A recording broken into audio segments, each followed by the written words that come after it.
ꯑꯗꯨꯒ ꯑꯩꯈꯣꯏꯒꯤ ꯂꯤꯗꯔꯁꯤꯡ ꯈꯨꯗꯤꯡꯃꯛꯇ ꯑꯩ ꯀ꯭ꯔꯦꯗꯤꯠ ꯄꯤꯖꯒꯦ ꯍꯧꯖꯤꯛꯇꯤ ꯑꯩꯈꯣꯏ ꯉꯁꯤ ꯅꯣꯕꯦꯝꯕꯔꯒꯤ 22nd 2020 ꯌꯥꯏꯐꯔꯕ ꯅꯨꯃꯤꯠ ꯑꯁꯤꯗ ꯑꯩꯈꯣꯏ ꯉꯁꯤꯒꯤ ꯑꯣꯐꯤꯁ ꯁꯪꯒꯥꯕꯒꯤ ꯏꯅꯣꯒ꯭ꯔꯦꯜꯒꯤ ꯑꯩꯈꯣꯏ ꯐꯪꯁꯟ ꯑꯁꯤꯗ ꯑꯩꯈꯣꯏ ꯉꯁꯤ guest of honour chief guest president ꯃꯊꯪ ꯃꯅꯥꯎ ꯅꯥꯏꯅ ꯅꯤꯡꯁꯤꯡꯖꯔꯛꯀꯦ ꯑꯩꯈꯣꯏ ꯉꯁꯤꯒꯤ ꯐꯪꯁꯟ ꯑꯁꯤꯒꯤ ꯆꯤꯐ ꯒꯦꯁ ꯑꯣꯏꯅ ꯑꯩꯈꯣꯏ ꯂꯥꯛꯄꯤꯈ꯭ꯔꯕ honourable MLA Langthabal assembly constituency Shri Karam Shyam ꯃꯊꯪꯗ ꯄ꯭ꯔꯁꯤꯗꯦꯟꯒꯤ Honorable Sir Soibam Sarat Singh, Managing Chairman and Managing Director, Phytolife Group. Matangda Guest of Honor, the Honorable Sir Maibam Joy Kumar Singh, Councillor Lilong Imphal West Municipal Council. Amadi Honorable Sir Khoirom Loya Lakpa, Editor Naharol Thogdang. Hariba asina akhoi ngasigi Guest of Honor amadi President gi pamam lamda election bigani hauji stage ta kahar pirna ba mukha na nising jage ahan badai koi chief guest oina lakpikraba ikai khumna da mati charba Sir Honorable Sir Karam Siam Lakthawal Assembly Constituency bu ahan badai stage ta koksen jari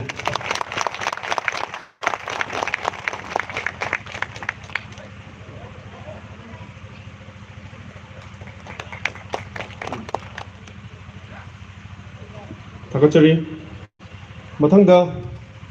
President ki form election binaba Koigi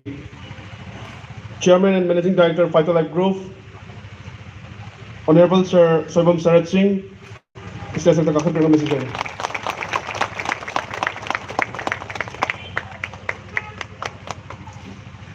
Takachari Mathangda Guest of Honor ki form election binaba Honorable Councillor Lilong Imphal West Municipal Council Sri Maibam Joy Kumar Singh State Election Jagat Pina Decision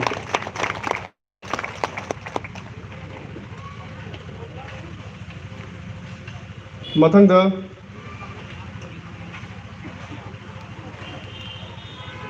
Honorable Sir Khoirom Loya Lakpa Editor Naharol Thogdang Sir Busu State Sector Kakhar Pina Decision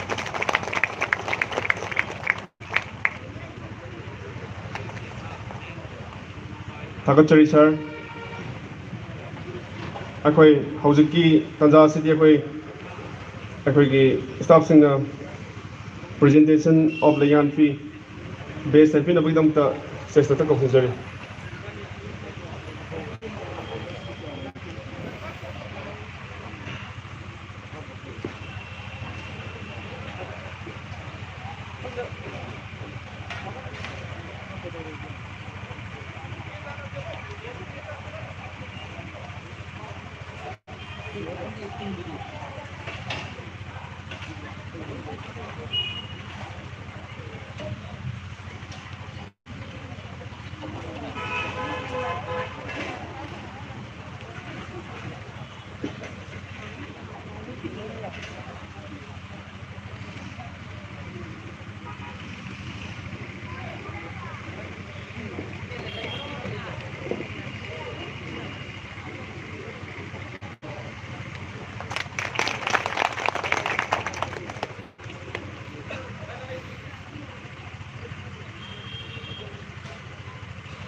ꯊꯥꯒꯠꯆꯔꯤ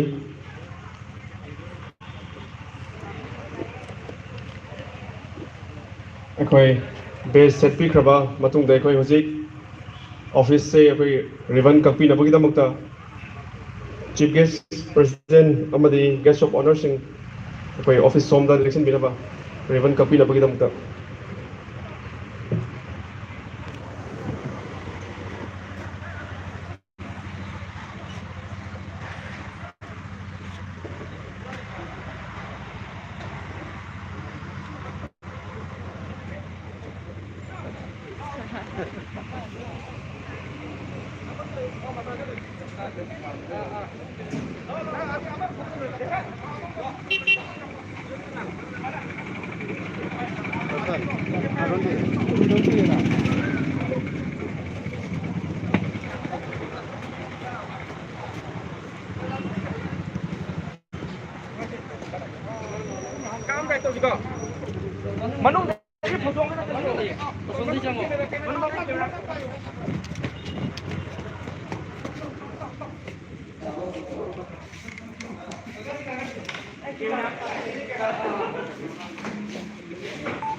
Sigi product mayam singse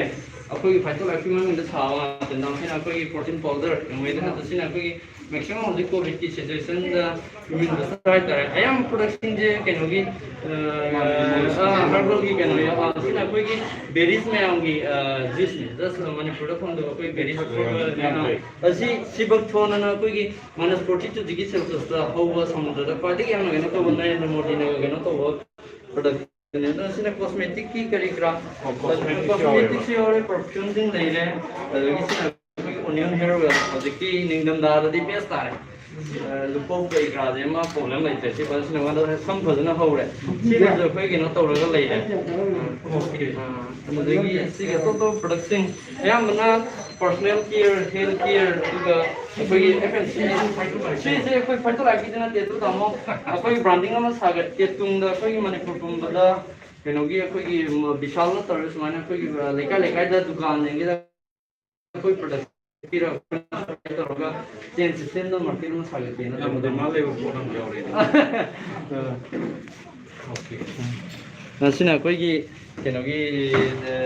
tut site and care sina face city Phytolife ki asa da mo ayam production si around positive for the 46 sure today is the Malaysia the primary me yoga and circle shampoo gaina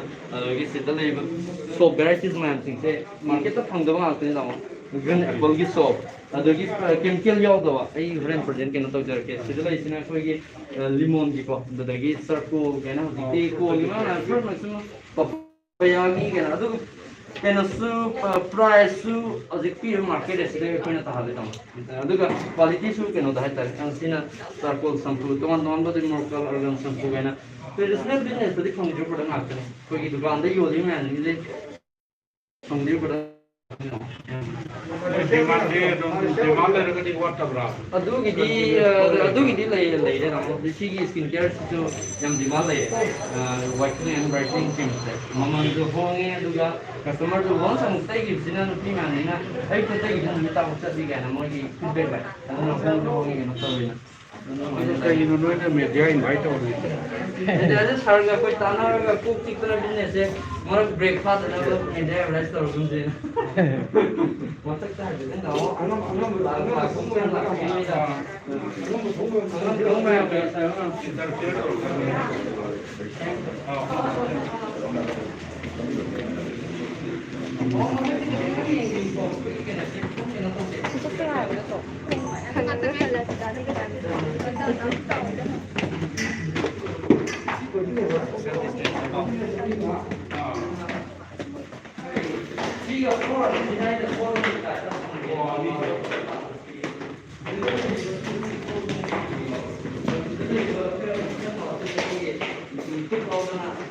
사비 cái nó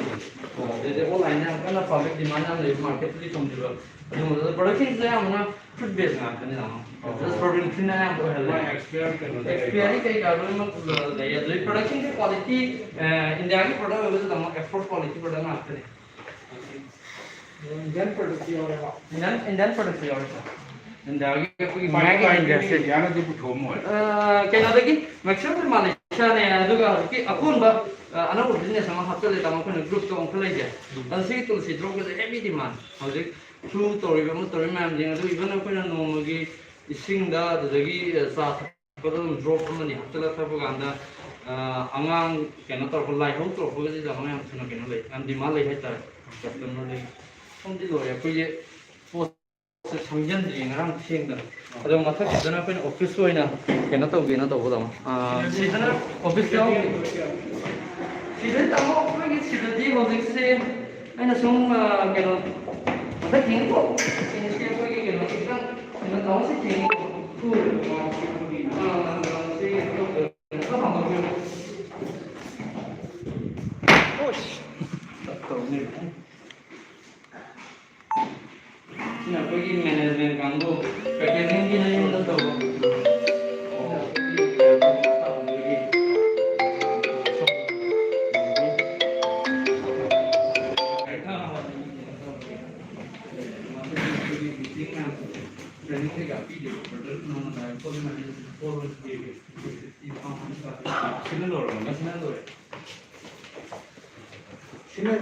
Sini staff में establishment section है इधर Terus on dina kena di official. Hamaरा किसी ने मेरा ini last floor में कर देता हूँ.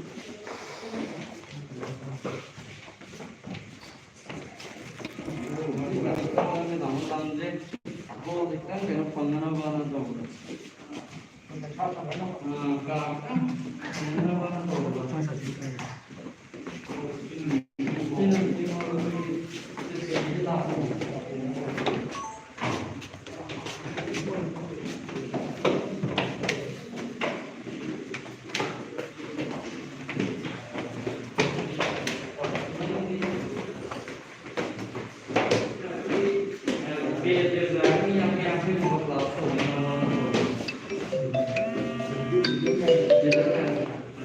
Pero no la por una en el market to ka de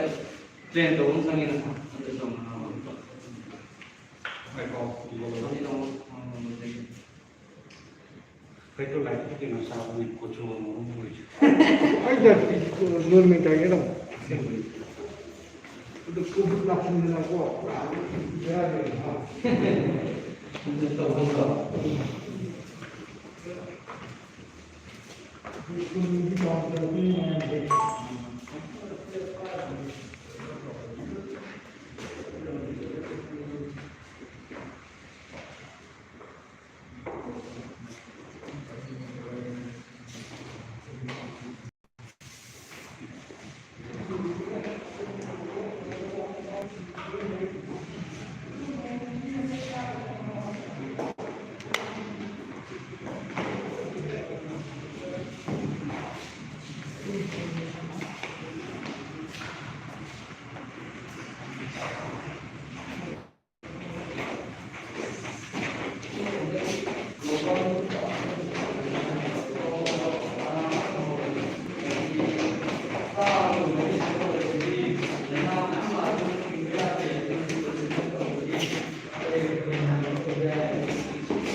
Pasnya itu kapsul berani nih.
Director General Manager, Phytolife Group of Century.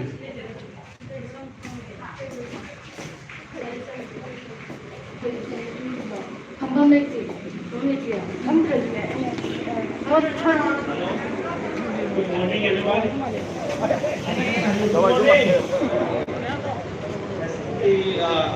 Tonight, head office KHANGMINASI da TV room mayam sibo aina kurumjari amasung harau kya phondokjari lakibagi do aduga apoina haijarubada harau yabi aduna dengbi kaka garamsam Honorable MLA National Assembly Constitution amadi guest of honor oina lebi regiba Orom Royal Lakpa Editor Naharul Thogdang amadi Honorable Councillor Maibam Joy Kumar Singh Busu Thagasaba amasung nungaiba phondokjari aduga maru oina ahogi team members sing horpadagina ngasi bobada mateng pangduna amaga discussion tongminaduna company sibu chaukanabagi damakta honaminariba mayam busu aina ikoluna thagasaba phondokjari lapibagi damakta tolop matang chana payoff phangdawa adagi pot phangdawa ko taba mayamda ama tadaraga saru yaminaduna company sibu hen sapot minanaba honaminagisi aina hajabu sigal loina aina makha ta program sathu minanaba lasen babu lasen ba please. Thank you.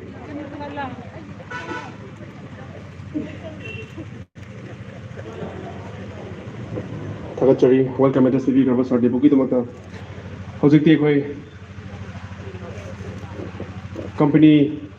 Asigi Sangaba Sigi Marilyn and I koi space Tentana Pibi Nabidamata koi Koxinjagi, guest of honor and election Vigraba.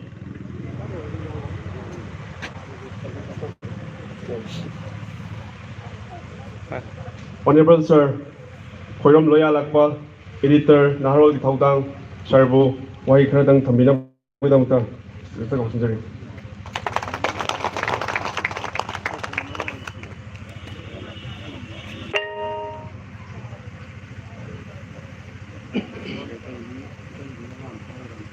Brother and sister of Phytolife Group, then Masigi inaugural function of the chief guest of Viriba, Agi Yamba Karamsham, Honorable MLA, Group of Sigi, Managing Director of Viriba Duka, Masigi function of Sigina, President of Viriba, Agi now Sarcher, Aduka. Lamdam Masigi, Councillor Oibiriba, Ikatunabasa, Mang election Biriba, it's now more Mapang station, Kudumak, Ikatunabutari. Karina, and Hokudu have to concentrate over the womb. Agenda COVID-19 positive oil. COVID-19 positive oil Visida. I have a Phytolife stem cells continuously no mother Amuruk Sarga Lakana. Mayam Punmanina, you professionga, Marie Lenana. COVID-19 awareness Mayamam Salapa Adumami Amaga, Songa Sandaruba Litrakasu. Kitang weather ki change hum lak matam dita ai COVID-19 se positive oire isana khange kitang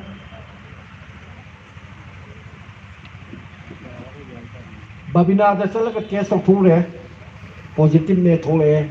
wakhan budi khare nuaite to budu aina Phytolife sin no muda amma sa se ani raksa ga munjien kan khalkani ha bagi concept adik wakhal madi isada dum fawe duna ayuk jahor ko nong hangal baga Phytolife ti stem cell si amma sa ba lor matung de evening chak cha gi mamang ngang gi pung teret taruk tar ko sida amaga sa madidagi immune se kan khale to bodu aige masagi stemming sin no bada uhlam mari rakam tawe aduga green tea si ai nom da mari rak tae singje fadana sugai raga phutoga glass tangkai sin nom da mari tawe gagal tawe COVID-19 ki treatment si soi da loire ne khale ikan kanan da honorable CM su COVID-19 positive oi khre mana hai aingon di lobuni hai aina hai natti hai sigi fiyon si lei aduna ai tha ai saratan gi makha da yaw bane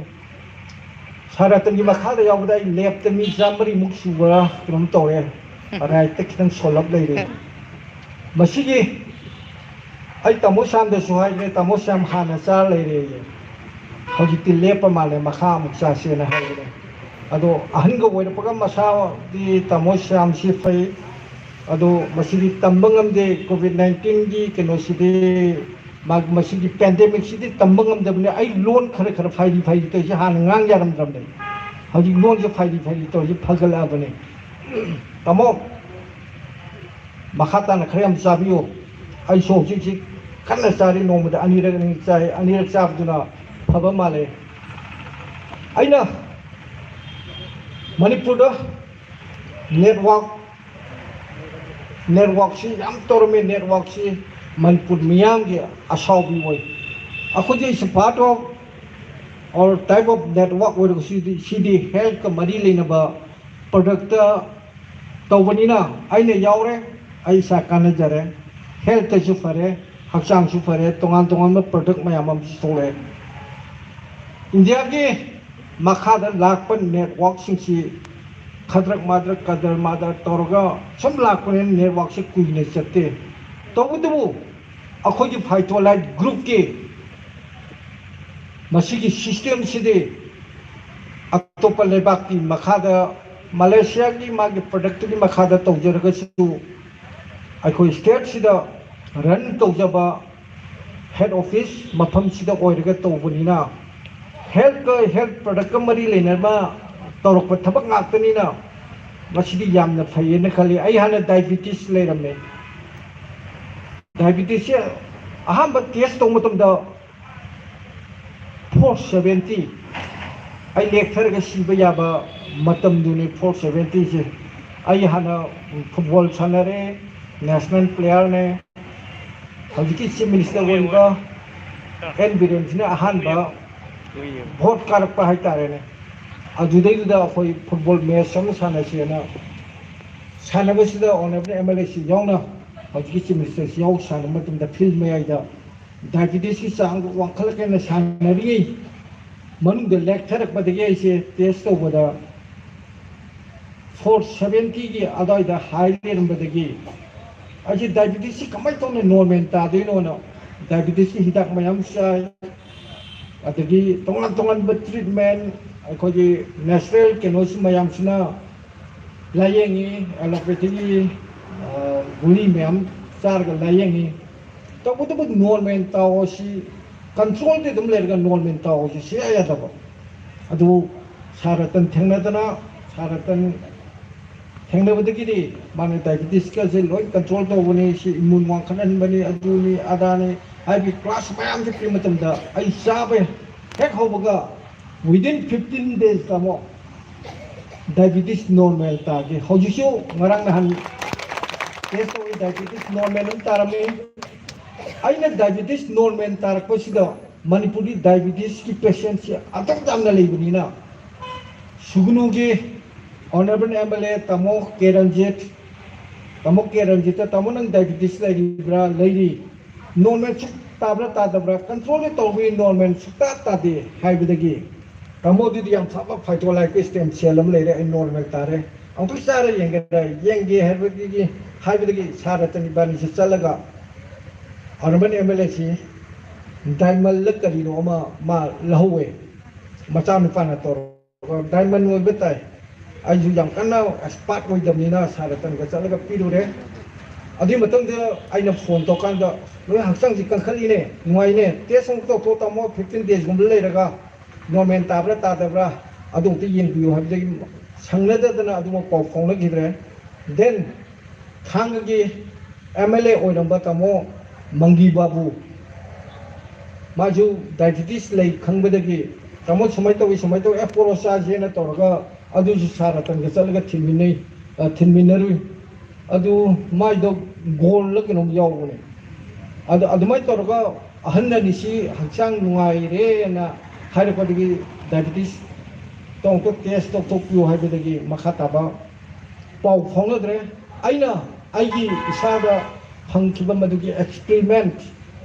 experiment mayam duna marum workada hojikti akoji machin chatpa tawangamba mayam ga kariyani contact line leinaba aduga interest leinaba leader mayam am yorobani na Manipur da leiba miyam singasi tonga leina makhan mayam am lei immune bu center aba akoji isada yorba immune system je sontarlaba tongan ba disease mayam ama cancer lakpa yai any laina makhan mayam sang pa yai immune system sino bukallaba laina si sang bangamdre se honorable chief minister and biren COVID-19 positive oire sumai masada hoji kaimta tawde reaction ta leite sor honban waitaba saksa ba yadaba kali tongtaba amata lite hoji hadra magi masaji immunity hek longan baga magi tawham to treatment du akoji stemming je fajana toba sing mahi thakpa ko akoji green tea fajana toba gagal thakpa gagal toba aduga immune kan kana ba vitamin mayam si sarga lebanina masi masaji kan khali ngarang mathang halo tamo aina akoji stem cell je aina aingonda leite na ahum khak piru bane mana message le masi hakchang nuai kum tawe na honorable chief minister na ai akoji stem cell je aingonda leiba ahum do thinjal lu bane masa nuai kum tawe na ngasai yuki aingonda message le adu no da ani da sabiu hai bane na ajo ani sai ivajo ni sawana ma ani sai haibra sani haibra kon hairak pane tawdo kwai no ta blame maming on tawe ayonda gi COVID-19 ji mangoda logo anyway masu music contact jam tong lo badina ai tamosam desu ai tamosam hoise he's one of the grand leader of Manipur miji amaga interest loi leina bani tamosam hoise ado ai immune finam khalikasu magi virus di sibek sanghi matamda chenghi matamda zalo sandorok panina immune kangkhat hanbagi tangai fadom lai aduna akoi Manipur da masamu faba tinjang kaijang daba khunai ma society ma oi hengi haiba targadi akoi mioi bagi thawai si nungsidrane akoi hoji COVID-19 na laihidaba migi masingsi atuk yame positive oiba hoji active case na leiba migi masingsi atukki matik yame nomagi sibagi samsu adum hengal ai mioi thawai gi mamalsi aduki matik yame ai ngasi COVID-19 positive oide COVID-19 na de haidana tumina leithukum si akoi loinama amatuina punsin minarakanda immune system kankhanan na bada kankhanan ba khunai sida leiriba miyam punamuksi masammu faba tinjang kajang da khuna yam oina na hona bada aiko meyam join hand da torkanda Phytolife group si and mapangan kanana ba miyoi ba khuna kanana ba stem si step si da lady ba miyoi lakun charon si pija bangam na ba honaminasi company si step si da belong to ra lay bani na kanana su company si phatna ba aduga kari haini company si mang na ba silak ba khujin thorang mata miyoi amata na khujin bangam maroi Indian nation ga punjin ba tar ga de Indian nation ki magi business magi kari haini kadar murder khadrak murder mayam tor ga mamang ga lekhiba network mayam fail oi khiba dumaina aiko gi Phytolife group si su fail wo help to ni tobo aiko na aiko gi sa ki step si the head office oi ga run to jabani na adu ba mi phattaba mayam du gi khutu di sangsil lak pang amaroi aduna aiko amata oi na sinau khudimak akhona Phytolife ki maram da expert am ojadra ga su isa je Phytolife ke stem cell je fajana sizina banina masigi kana basi ai isa na khangi handa COVID-19 positive or pamatam je da ai loina bi haitare ne mana fajana wa kiba ma masa se COVID-19 positive boy gani haibagi aki bulaitana ai bu seba to vi kiba ai gi de makta sire si yare ga na mana to kiba ai letraga ma kama hin ho no ka mana sida to kiba mayam dai thamoi da feel towe aduna ai khoi khudima amata oina join hand oina Phytolife si matam kuina sarol surol phogol le hongna na ba Phytolife ke stem cell sina miyoi be khuna gi pun sibu kalli habido puna mak achet ko ware bangol lobina raga mayam puna makta sandokminasi haibo wapam si ai thamjarga tensin jage long live Phytolife group. Thank you.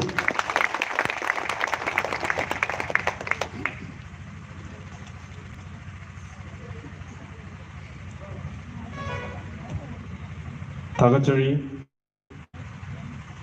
Sarna Marichumba Wafam Kayama Habira Magitamakta Koi Phytolife ki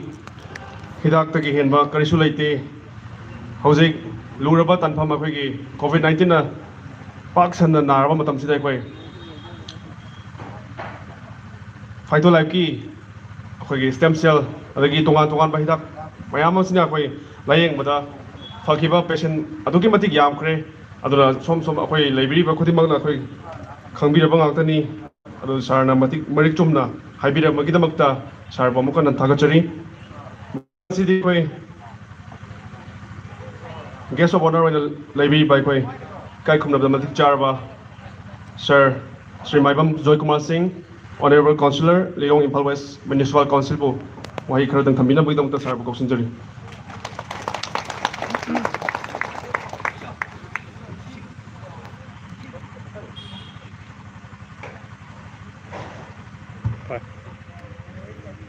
Hana Muktada Khairam Dam Sibu Konbiri by Sorbo Kokona Kurum Jabagalaina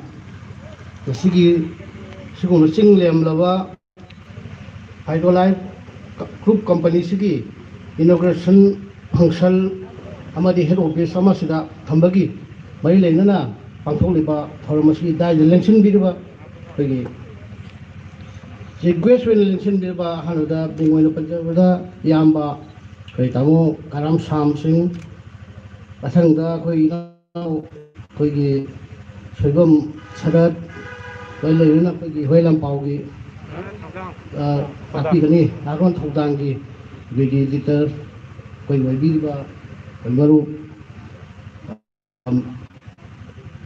puno put subta laga hikai kuno ucha baglo na ngasi gi lengbi lekbi ba thorma subung pung phana na ba madi thorma subu Yawanava, Adiki, Toromsigi, Mapu, a Viva Kudim Hibadi, Yaubi, the company, Yaubi, Kudim. I Ponobu, Subsalaga, Columjari, Tasenama,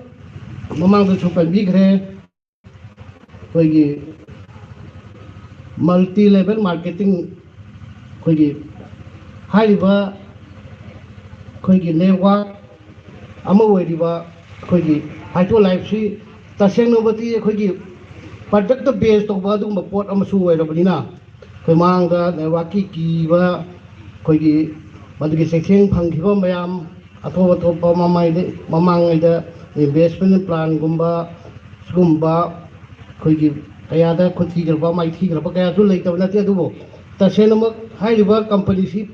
product ꯕꯦꯁ ꯑꯣꯏꯕ company ꯑꯃꯁꯨ ꯑꯣꯏꯕꯅꯤꯅ ꯑꯩꯈꯣꯏ ꯏꯁꯥꯅꯁꯨ ꯍꯧꯖꯤꯛ ꯎꯔꯨꯔꯦ ꯑꯩꯈꯣꯏꯒꯤ ꯀꯝꯄꯅꯤꯒꯤ product ꯃꯌꯥꯝꯁꯨ ꯌꯥꯎꯔꯦ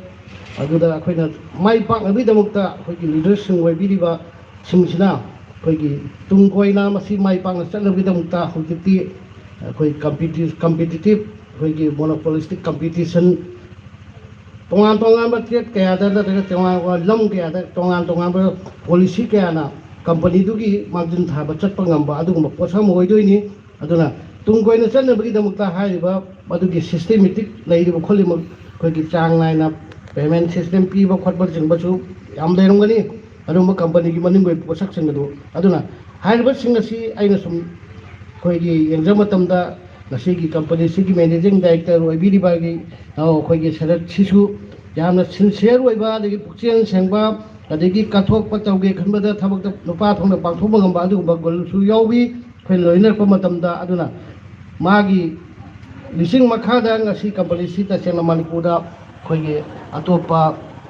ꯑꯩꯈꯣꯏꯒꯤ ꯅꯦꯁꯟ ꯋꯥꯏꯁꯁꯤꯡꯁꯤꯗꯩꯗ ꯑꯩꯈꯣꯏ ꯇꯧꯕꯒꯨꯝꯅ ꯃꯅꯤꯄꯨꯔꯗꯒꯤ ꯑꯩꯈꯣꯏꯒꯤ ꯌꯨꯝꯐꯝ ꯑꯣꯏꯔꯒ ꯑꯗꯨꯅ ꯇꯧꯔꯛꯄ ꯄꯣꯠꯁꯛ ꯑꯁꯤ ꯇꯁꯦꯡꯅꯃꯛ ꯃꯥꯒꯤ ꯂꯤꯗꯔꯁꯤꯞꯀꯤ ꯃꯈꯥꯗ ꯃꯥꯏ ꯄꯥꯛꯄꯅꯤ ꯍꯥꯏꯅ ꯂꯧꯖꯩ ꯑꯗꯨꯅ ꯇꯨꯡ ꯀꯣꯏꯅꯁꯨ ꯃꯥꯏ ꯄꯥꯛꯄ ꯑꯣꯏꯁꯅꯨ ꯑꯃꯗꯤ ꯀꯝꯄꯅꯤꯁꯤꯅ ꯑꯩꯈꯣꯏꯒꯤ ꯄ꯭ꯔꯗꯛ ꯕꯦꯁꯁꯤꯡꯗ ꯇꯣꯉꯥꯟ ꯇꯣꯉꯥꯟꯕ ꯑꯩꯈꯣꯏꯒꯤ ꯌꯥꯝꯅ ꯀꯥꯟꯅꯕ ꯌꯥꯕ ꯃꯦꯗꯤꯁꯤꯟꯒꯤ ꯑꯣꯏꯔꯣ ꯑꯗꯒꯤ ꯂꯣꯁꯟꯒꯤ ꯑꯣꯏꯔꯣ ꯑꯗꯒꯤ ꯗꯦ ꯇꯨ ꯗꯦ ꯌꯨꯁ ꯑꯗꯒꯤ ꯑꯩꯈꯣꯏꯒꯤ ꯁꯤꯡꯒꯜ ꯌꯨꯁ ꯗ꯭ꯌꯨꯔꯦꯕꯜ ꯌꯨꯁ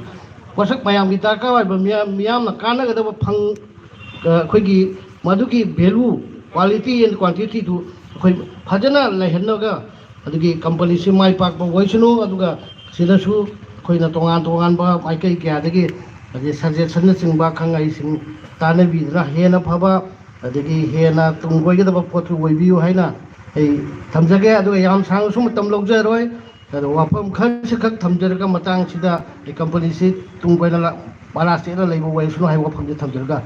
ꯇꯦꯟꯁꯟꯖꯒꯦ ꯄꯨꯝꯅꯃꯛ ꯊꯥꯒꯠꯆꯔꯤ ꯊꯦꯡꯛ ꯌꯨ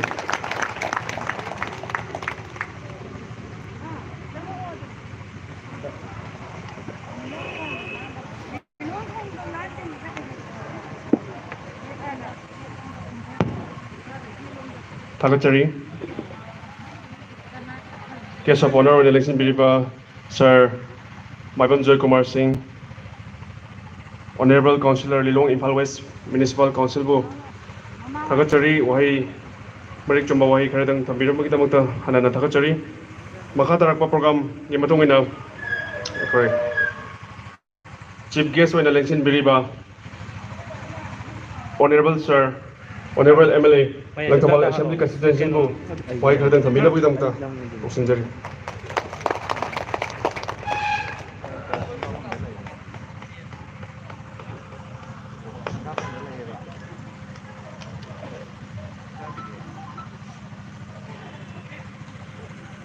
अहमद संजिंग लाक्पा पुरैरोंबा इपा इबुंग अमदि इमा इबेनबा लोइनाना लेंसिन बिरिबा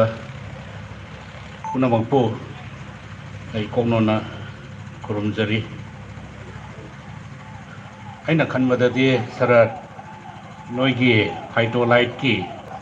stem cell saba nuba je aina Manipur yan halamune khalli adu sabana male sida phamiriba sesal mayam maroina narol singse de kuchu kumen se loi chenge asengmani aduna ngasiki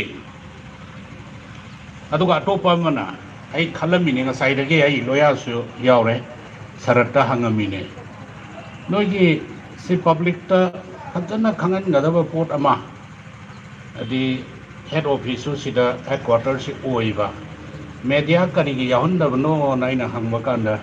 media si yahuningre aina sum adugi makhadi tarake ꯑꯩꯅ ꯈꯟꯕꯗ ꯃꯦꯝꯕꯔꯁꯦ ꯑꯗꯨꯝ ꯃꯇꯤꯛ ꯆꯥꯅ ꯂꯩꯔꯕ ꯑꯗꯨꯒ ꯂꯤꯗꯔꯁꯤꯡꯁꯦ ꯌꯥꯝꯅ farm ꯑꯣꯏꯔꯕ ꯃꯁꯤꯡ ꯐꯖꯅ ꯂꯩꯔꯕ꯭ꯔꯅ ꯈꯜꯂꯤ ꯑꯗꯨꯅ ꯃꯦꯗꯤꯌꯥꯒꯤ ꯊꯣꯏꯗꯣꯛꯄ ꯃꯊꯧ ꯇꯥꯗ꯭ꯔꯕ꯭ꯔꯥ ꯑꯗꯣ ꯑꯩꯅ ꯁꯔꯠꯇ ꯍꯪꯕ ꯀꯥꯟꯗ ꯍꯧꯖꯤꯛꯐꯥꯎꯗ 35,000 ꯃꯦꯝꯕꯔ ꯑꯗꯨꯒ 500 ꯂꯤꯗꯔꯁꯤꯡ ꯂꯩꯔꯦꯅ ꯇꯥꯛꯄꯤ ꯑꯗꯨꯅ ꯌꯥꯝꯅ ꯗꯦꯕꯂꯞ ꯇꯧꯔꯝꯃꯦꯅ ꯑꯩꯅ ꯈꯜꯂꯤ ꯑꯗꯨꯅ ꯉꯁꯤꯒꯤ inaugural function head office Phytolife Groupki sumba sangabagi thawam asida lengsinbiriba aigi inau Soibam Sarat Chairman Managing Director Phytolife Group aduga Maibam Joy Kumar Singh the Honorable Councillor Ilong Imphal West Municipal Council aduga Marop Amaram inau Loya Tawdang Editor Mang lengsinbiriba punama ay kai kunabo chari akhoi politics tawi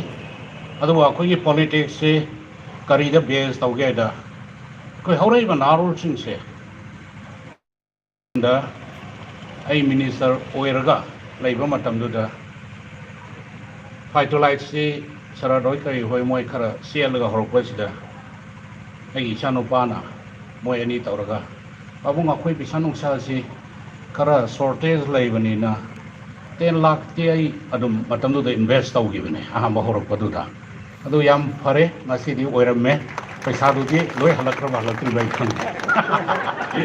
aduna ai yam thagale maram di building lere hoji ngaki manungda moi gi adi showroom godown adi magi office yengba kanda very surprised maram di sahi unga tha taruk tareta siyauna pukhalamba sida ai asuki mati apenba nungai ba fawe maroina network waragasu sigi network sidi sane isabu tanjabane kaisu mangningai leiti product sing do sina jabane madugi kana ba koi taibung mioi bana laujabane aduna tai tai company adi network ki keno du adumaina sida kaisu problem leidingai leiti adi hakchang phanana bani aduga adi bitri gi yanaraba company gi product sing do koi na sina zaraga koi gi adi hakchang si phananaba adi sakku chu phajananaba wakalon nungaina na ba torokpanina kaimta mangjaba laite na khalle aduna sungsoi soidana mai pakani sei hunga tha tare tamai pa baise sei tara kungi matungda di yamna chauba adi business ma oigane na aina khalle adama matang sida koi naharol singse matama bada koi di 2019 83 4 saida adugi mamangda graduation gi matam adi keno tawrum matam ni 82 da koi engineering tamuraga matam du da gi 2000 gi mamang sai bo de koi in harol sing si adi sarkar gi thabak ama phangadi ena loina ba madu da adi khola ga ngaur ga leramma adu 2000 sidagi akoi OJT around 20 years milkagi laglai chuai banarol sing se entrepreneurs ki koi ba masagi tongan ba business ama tawrupagi train ama lai se sina ne akoi Manipur saukhalan na roi se white collar job ta hoi miyam gi seba budi tawne hai targa su income se limited hoi live income khara du khakna tana to pa source laite mi thabak pi ngamde adu lanai business ta wa sumaina entrepreneurs ki thabak to wasti mi yama thabuk piba ngami hojing sigi network sigi khutangda even member 35,000 leraga mioi chamri changa adi moina yonjari dugi commission phangaga hojing phobada aina very surprised saranai ngon haijan badi oromoi car phangi bese mioi 30 gi matak ta leire khar kan honna badadi around 80,000 ga se tan ba ngami ai bese ta bada aingonda yamna nungai jaba haitai akoi sarkar na akoi gi laik lai su hai ba narol sing si thabak loina piba ngam manate koina lairik ta mi si kari gi akoi gyan loksing phangna na bani gyan loksing phangaba phajana leiraba honna ba kan ba masagi determination ama laiba adum ma mioi sing aduna kai dong ai da su ꯍꯥꯏꯗꯤ ꯄꯨꯟꯁꯤꯒꯤ ꯑꯋꯥꯕꯁꯤ ꯊꯦꯡꯅꯔꯣꯏ ꯍꯣꯏ ꯊꯕꯛ ꯑꯃ ꯇꯧꯕꯗ ꯑꯋꯥꯕꯗꯤ ꯊꯦꯡꯅꯒꯅꯤ ꯑꯗꯨꯅ ꯇꯣꯉꯥꯟꯕ ꯑꯃꯅꯤ ꯑꯗꯨꯅ ꯍꯤꯡꯕꯗꯨꯗꯤ ꯌꯥꯝ ꯂꯥꯏꯕ ꯄꯣꯠꯅꯦꯕ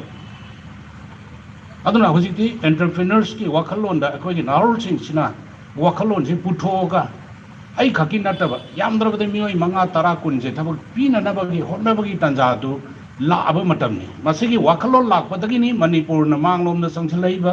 ꯑꯗꯨꯒ ꯆꯥꯎꯈꯠꯄꯒꯤ ꯀꯩꯅꯣ ꯑꯃ ꯂꯥꯛꯀꯗꯣꯏꯁꯤ ꯅꯨꯡꯁꯥꯗꯨ ꯈꯜꯂꯨꯔꯅꯨ ꯌꯥꯔꯦ ꯀꯅꯥꯒꯨꯝꯕꯅ ꯐꯣꯇꯣ ꯂꯧꯔꯗꯤ ꯑꯩꯁꯦ ꯌꯥꯝ ꯈꯥꯡꯕ ꯀꯟꯗꯕ ꯃꯤ ꯇꯥꯔꯅꯤ ꯑꯗꯨꯅ ꯑꯩꯈꯣꯏ ꯍꯤꯡꯕꯁꯤꯗ ꯄ꯭ꯂꯥꯅꯤꯡ ꯑꯃ ꯆꯪꯉꯦ ꯑꯗꯨꯒ ꯊꯥꯖꯟꯕ ꯍꯥꯏꯕꯁꯤꯅꯦ ꯑꯩꯈꯣꯏꯗ ꯌꯥꯝꯅ ꯗꯔꯀꯥꯔ ꯂꯩꯔꯤꯁꯦ ꯊꯥꯖꯕ ꯍꯥꯏꯕ ꯄꯣꯠꯁꯤ ꯂꯩꯇꯥꯔꯒꯗꯤ ꯑꯩꯈꯣꯏꯅ ꯃꯤ ꯈꯨꯗꯤꯡꯃꯛꯀꯤ ꯊꯃꯣꯏ ꯖꯣꯏ ꯇꯧꯕ ꯉꯝꯃꯦꯕ ꯑꯦꯅꯤ ꯐꯤꯜꯗ ꯄꯣꯂꯤꯇꯤꯛꯁꯇ ꯑꯣꯏꯕ ꯌꯥꯏ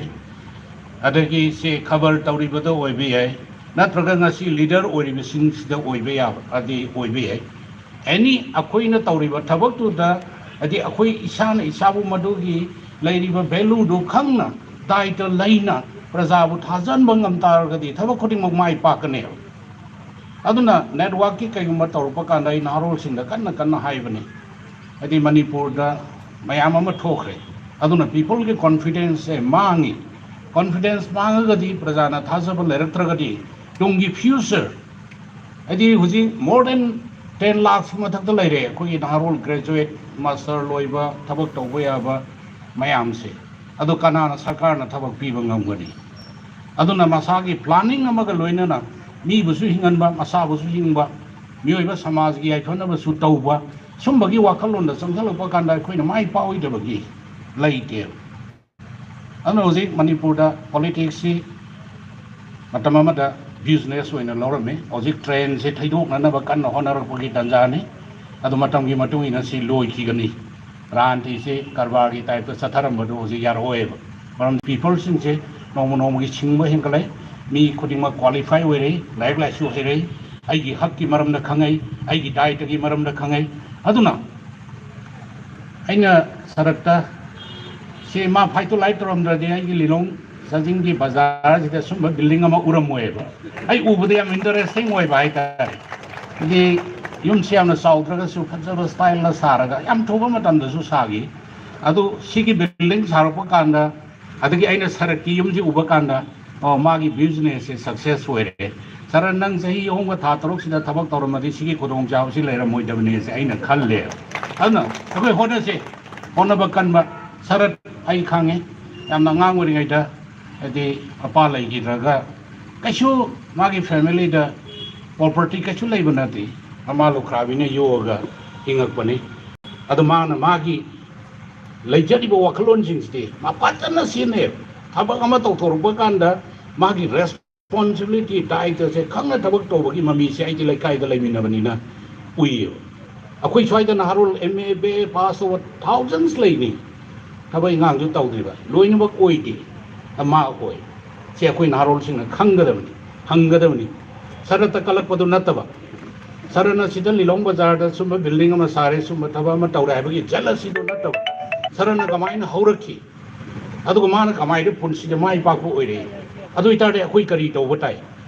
ꯑꯩꯅ ꯌꯥꯝ ꯋꯥꯔꯧꯕꯁꯦ ꯍꯧꯖꯤꯛꯀꯤ ꯃꯇꯝꯗ BA MA ꯄꯥꯁ ꯇꯧꯔꯒ ꯌꯨ ꯊꯛꯑꯒ ꯖ꯭ꯋꯥꯔ ꯁꯥꯟꯅꯔꯒ ꯂꯩꯕꯁꯦ ꯃꯁꯤ ꯑꯩꯒꯤ ꯊꯑꯣꯏꯅ ꯍꯥꯏꯗꯤ ꯁꯥꯎꯅꯤꯡꯕ ꯑꯃ ꯆꯦꯂꯦꯟꯖꯤꯡ ꯃꯨꯠ ꯑꯃ ꯑꯩꯈꯣꯏꯗ ꯐꯥꯎꯋꯦ ꯀꯔꯤꯒꯤꯅꯣ ꯇꯥꯏꯕꯪ ꯃꯤꯑꯣꯏꯕꯅ ꯍꯣꯠꯅꯒꯦꯅ ꯈꯜꯂꯒ ꯍꯣꯠꯅꯕ ꯀꯥꯟꯗ ꯃꯥꯏ ꯄꯥꯛꯇꯕ ꯂꯩꯇꯦ ꯑꯗꯨꯅ ꯃꯌꯥꯝꯗꯁꯨ ꯊꯥꯖꯕ ꯊꯝꯃꯤ ꯂꯣꯏꯅꯅ ꯑꯩ ꯁꯔꯠꯇ ꯊꯥꯖꯕ ꯊꯝꯃꯤ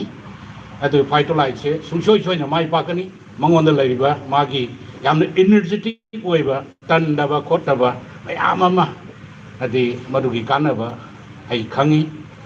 ꯑꯩ ꯏꯆꯥꯅꯨꯄꯥꯁꯨ ꯌꯥꯎꯔꯝꯕꯅꯤ ꯑꯗꯣ ꯀꯌꯥ ꯅꯛꯁꯟꯅꯕ ꯎꯗꯦ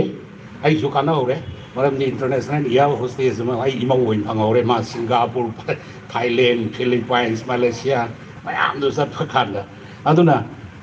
ꯄꯨꯟꯁꯤꯗ ꯃꯥꯏ ꯄꯥꯛꯁꯤ ꯍꯥꯏꯇꯥꯔꯒꯗꯤ ꯏꯆꯥꯖ ꯏꯅꯥꯎꯖ ꯑꯩꯈꯣꯏ ꯑꯟꯗꯔꯁꯇꯦꯟꯗꯤꯡ ꯂꯩꯕ ꯇꯥꯏ ꯁꯤ ꯈ꯭ꯋꯥꯏꯗꯒꯤ ꯃꯔꯨ ꯑꯣꯏꯕ ꯉꯁꯥꯏꯒꯤ ꯃꯤꯇꯤꯡ ꯍꯣꯜ ꯑꯃ ꯑꯥꯗ ꯃꯊꯛꯇ ꯁꯦꯝꯍꯧꯔꯤꯗꯣ ꯑꯅꯧꯕ ꯃꯤꯁꯤꯡꯁꯦ ꯃꯣꯇꯤꯚꯦꯠ ꯇꯧꯕ ꯃꯣꯏꯗ ꯇ꯭ꯔꯦꯟ ꯇꯧꯕ ꯃꯣꯏꯗ ꯑꯥꯏꯗꯤꯌꯥꯗꯨ ꯈꯪꯍꯟꯕ ꯑꯗꯨꯈꯛ ꯅꯠꯇꯕ ꯃꯔꯨꯑꯣꯏꯅ ꯃꯦꯟ ꯔꯣꯜ ꯂꯧꯔꯒ ꯗꯥꯏꯇ ꯂꯧꯅ ꯊꯕꯛ ꯇꯧꯃꯤꯟꯅꯔꯤꯕꯁꯤꯡꯁꯦ ꯌꯥꯝꯗ꯭ꯔꯕꯗ ꯊꯥ ꯑꯃꯗ ani ahum lak phaminaraga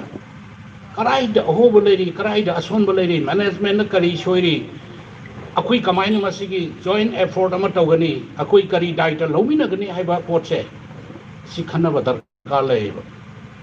aduna sigi laiba mapangi kari gi potse singsi adi madugi link up ama lairamani adu madugi nangta thoina thadopna walhandaba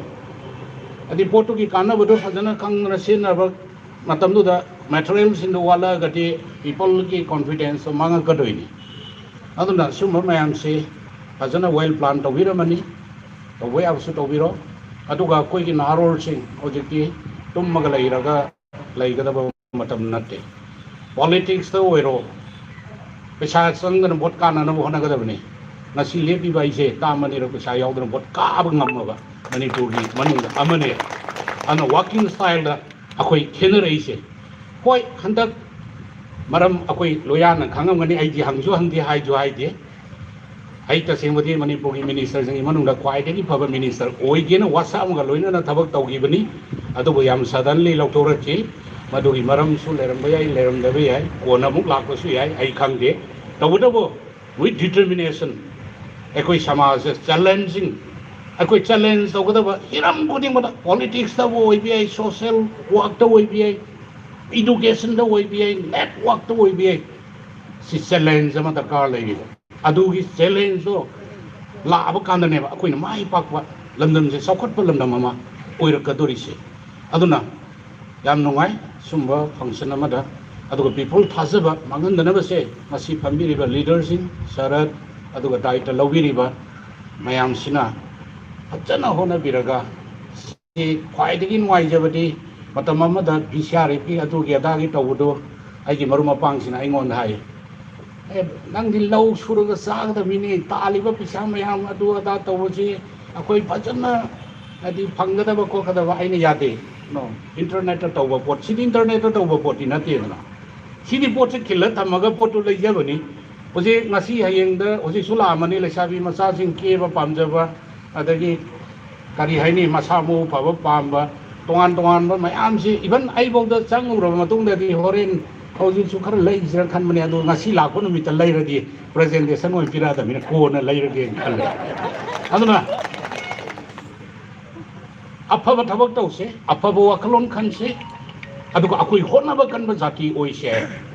Manipur ainin hange na information ne koi di am darkar le se no ye Phytolife group sina hoji boda karai karai da sina headquarter orga karai karai da sandok ge na hangba kan da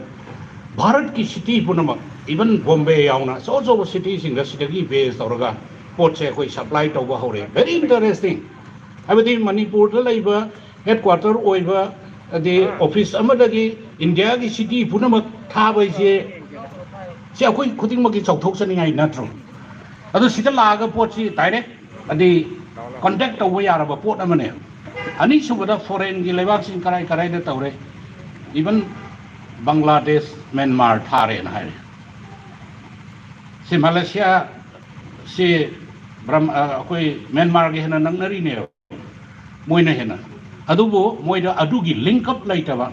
madugi business laitaba madugi link laitaba ni na even Myanmar da Manipur da gi pot thari mase koi state gi sauthok sani ngai ne aduna mai pakwa Phytolife group am oi bio aduga kana badu di ai khang re maram di yam seng abani 2000 ai matam du da diabetes ki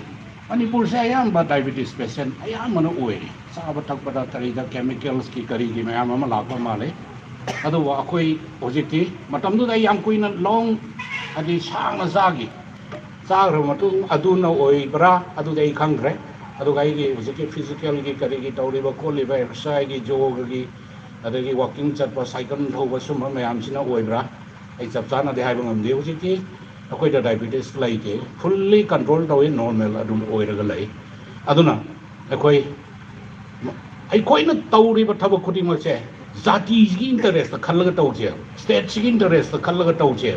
matam du da akoi su mai pa ko la kani miam gi su mai pa ko la kani miam gi su adi thaja ba do sagat pa ngani anu wafam khraji thamjaraga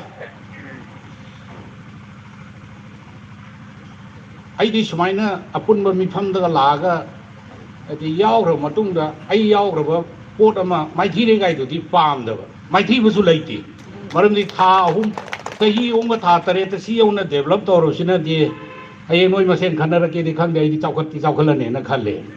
ꯑꯗꯨꯅ ꯋꯥꯐꯝ ꯈꯔꯁꯤ ꯊꯝꯖꯔꯒ ꯃꯌꯥꯝ ꯄꯨꯝꯅꯃꯛꯄꯨ ꯊꯥꯒꯠꯆꯔꯤ ꯑꯩꯈꯣꯏ ꯀꯟꯅ ꯍꯣꯠꯅꯕ ꯀꯟꯕ ꯁꯨꯕ ꯅꯣꯝꯕ ꯀꯟꯕ ꯑꯩꯈꯣꯏ ꯖꯥꯇꯤ ꯑꯣꯏꯁꯤ ꯑꯗꯨꯒ ꯃꯔꯝ ꯆꯥꯗꯕ ꯊꯕꯛꯁꯤꯡꯁꯤ ꯑꯩꯈꯣꯏ ꯂꯣꯀꯦꯂꯤꯇꯤꯗ ꯑꯃꯗ ꯈꯪꯗꯦ ꯇꯧꯔꯛꯄ ꯀꯥꯟꯗ ꯑꯩꯈꯣই ꯄꯨꯟꯅ ꯃꯗꯨꯒꯤ ꯔꯦꯖꯤꯁ ꯇꯧꯁꯦ ꯃꯗꯨꯒꯤ ꯃꯥꯌꯣꯛꯇ ꯑꯩꯈꯣই ꯚꯣꯏꯁ ꯑꯃ ꯊꯥꯡꯒꯠꯁꯤ ꯑꯗꯨꯅ ꯑꯩꯈꯣই ꯃꯥꯡꯂꯣꯝꯗ ꯆꯪꯁꯤꯟꯕ ꯁ꯭ꯇꯦꯠ ꯑꯃ ꯑꯣꯏꯃꯤꯟꯅꯅꯕꯒꯤ ꯃꯪꯂꯥꯟ ꯑꯃ ꯃꯪꯕꯒ ꯂꯣꯏꯅꯅ ꯊꯕꯛ ꯑꯣꯏꯅ ꯑꯣꯟꯊꯣꯛꯃꯤꯟꯅꯁꯤ ꯍꯥꯏꯕ ꯋꯥꯐꯝꯁꯤ ꯊꯝꯖꯔꯒ ꯑꯩ ꯄꯨꯝꯅꯃꯛꯄꯨ ꯑꯃꯨꯛ ꯈꯨꯔꯨꯝꯖꯔꯤ ꯄꯨꯝꯅꯃꯛꯄꯨ ꯊꯥꯒꯠꯆꯔꯤ ꯊꯦꯡꯛ ꯌꯨ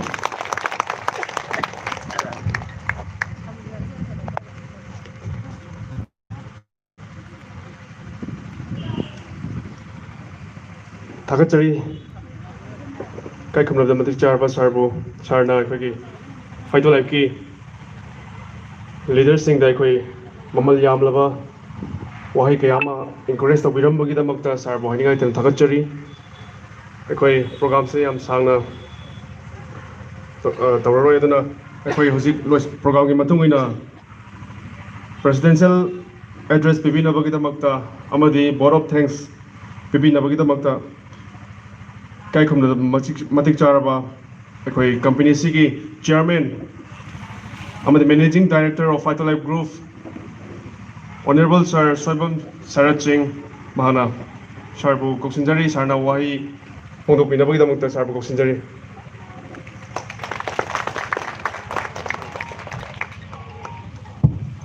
ꯊꯥꯒꯠꯆꯔꯤ ꯑꯩꯒꯤ ꯏꯅꯥꯎ ꯂꯟꯆꯦꯟꯕ ꯉꯔꯥꯡ ꯅꯨꯃꯤꯗꯥꯡ ꯄꯨꯡ 1 ꯇꯥꯔ ꯐꯥꯎꯕ ꯃꯐꯝꯁꯤꯗ ꯃꯍꯥꯛ ꯑꯩꯈꯣꯏꯒꯤ ꯑꯣꯐꯤꯁꯁꯤ ꯂꯣꯏꯕ ꯉꯝꯗꯗꯅ ꯇꯧꯕ ꯃꯇꯦꯡ ꯄꯥꯡꯕꯤꯔꯝꯃꯤ ꯌꯥꯝ ꯅꯨꯡꯉꯥꯏꯖꯩ ꯑꯁꯤꯒꯤ ꯑꯁꯤꯒꯨꯝꯂꯕ ꯌꯥꯝꯅ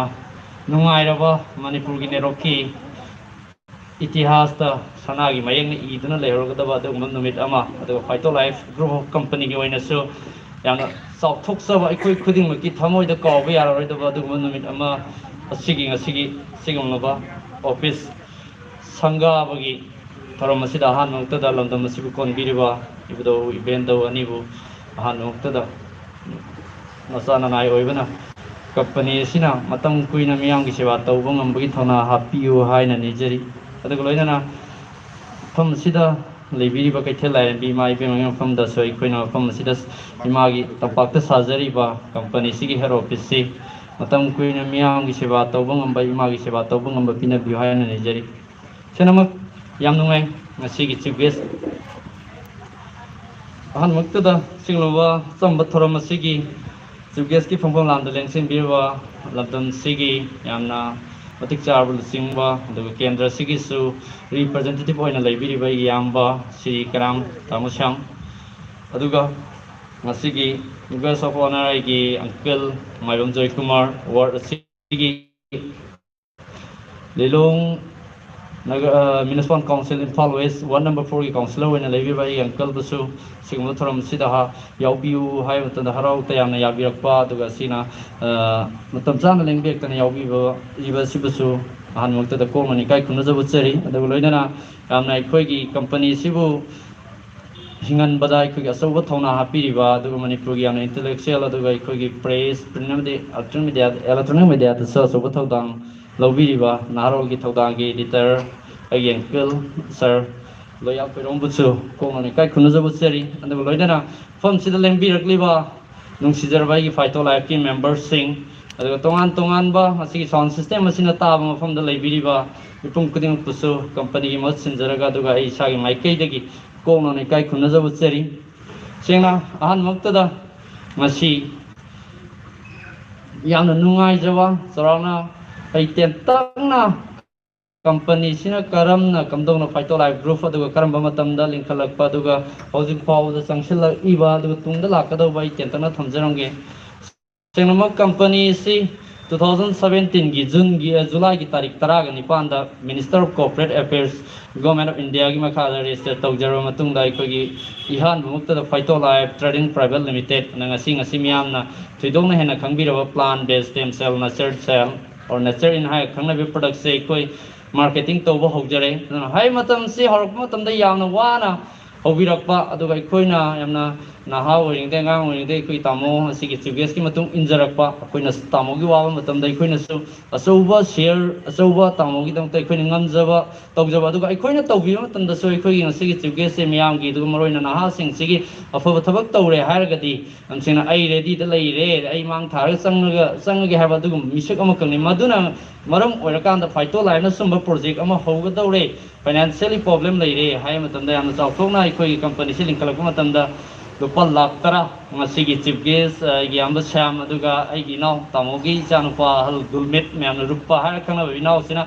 sawna mateng pangbiramdragadi ngasi koina Phytolife si masigi film se yoramda su yai hai bai wafam se han mata da thamjari